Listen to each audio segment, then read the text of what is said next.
as Muslim-friendly destination that successfully combines Islamic values, professionalism, safety, and innovation. This success is the result of close cooperation between the government, the private sectors, and various stakeholders committed to advancing the industry. And we hope, we always remember that Umrah is not merely a tourism product. It is a spiritual journey that carries a great responsibility towards Muslim who aspire to become the guests of Allah Subhanahu wa Ta'ala.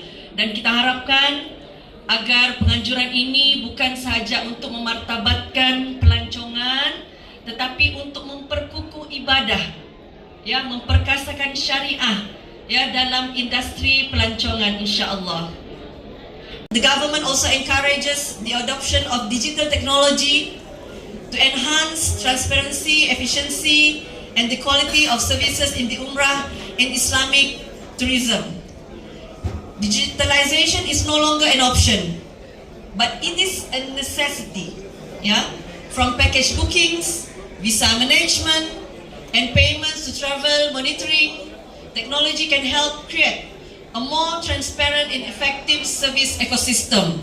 Dan kita harapkan dalam kita stabilize, kita menstabilkan antara ekonomi, pelancongan, digitalisasi, kita juga mengharapkan agar kita dapat memupuk kesedaran di kalangan pengguna, di kalangan pelancong dalam negara dan luar negara untuk kita sentiasa berhati-hati agar digitalisasi ini tidak memperkudakan kita, which means kita perlu memastikan kita yang mengurus digital dengan baik dalam memastikan agenda ekonomi dan pelancongan ini dapat berjalan dengan lancar, insya-Allah. Dan puan-puan, kita harapkan program hari ini menjadi satu ruang lingkup keberdayaan kita dalam memastikan ekonomi berjalan dengan hebat dan luar biasa, ukhuwah terjalin, persahabatan semakin bertambah.